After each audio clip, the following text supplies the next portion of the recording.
So in this video, I'm going to show you how to replace your NVR. When contacting us, we need to know the model number of your NVR.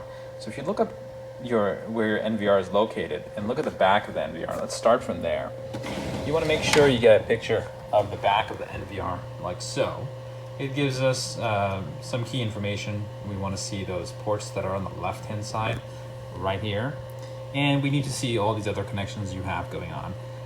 This is a network port that goes back to your router, and this is a VGA port if you have an old monitor. It gives us some insight as to what kind of monitor you're using. This is a HDMI connection going to a 1080p monitor, and this is a USB for mouse. These are audio ports. No one uses them anymore. They're for old style two-way audio from one channel, but they're no longer used. So you want to make sure you get us a picture of the back.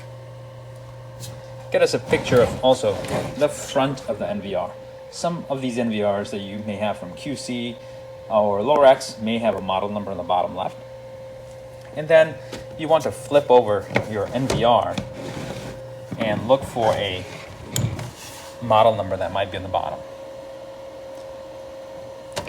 And if there's no model number on the bottom on the chassis, you want to see if it's on the side or even the back.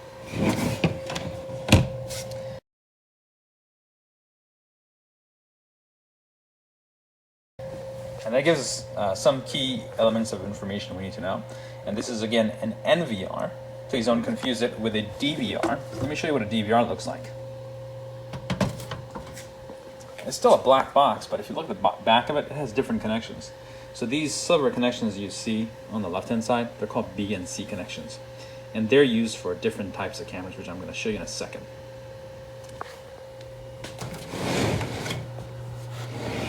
So if you look at the back of an NVR, this is the type of cable. This is a network cable. It can come in Cat 5e or Cat 6 varieties. For some, it may look like a phone cable, but it's a lot bigger. And it just plugs in here. And I'm going to connect this cable right now. You kind of let the camera boot up. So what I'm actually doing is I'm connecting one of my own cameras using this little short cable into the back of that NVR to show you how the camera easily pops up. And then while that's taking place, let me show you a DVR. So you see these round connections? They connect to a cable like this one. You may already have cabling like this. So this is a B and C connection. And the red ones are power connection. Cover more of this in a different video about how to replace a DVR, but this is the kind of cable you would use in a DVR. And on the end of a camera that connects to a DVR, you would have a coax connection on it. It's a BNC female connection that's on the pigtail of a BNC camera. So the other thing I really wanted to show you here is we have one of our PoE cameras connected to the back of our NVR. And the purpose of this video is to show you how easy it is to get them to show up on a monitor. I'm just going to make sure my cable is tight, plugged in all the way fully into the NVR, and we'll wait a few minutes. We'll look at the monitor and the video will magically appear. I'm logged in. I go to main menu, go to camera, just to see where my camera is, if it's appeared yet or not. Let's give it a few minutes.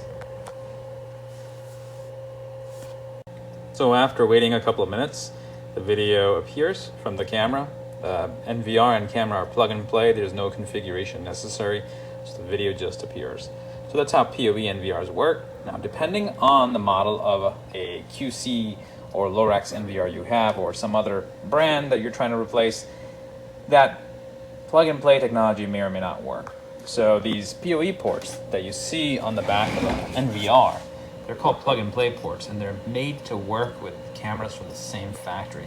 So if you're trying to use cameras from a third party or they just don't work on the back of the NVR, you'll need something like this, which is called a PoE switch. So the NVR connects to the PoE switch right here, and the PoE switch connects to your router, and your cameras go inside here. That's how a PoE switch would work. If you're trying to add, let's say, cameras from the QT series from QSee to connect to our NVR, that's probably what you'll have to do.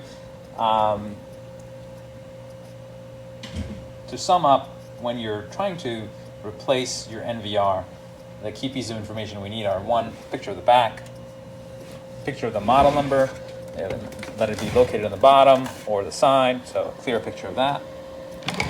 And then lastly, we need a picture of the main menu. So what you would do is go into your NVR, and using a mouse, you would basically click on the main menu and get us a picture of that.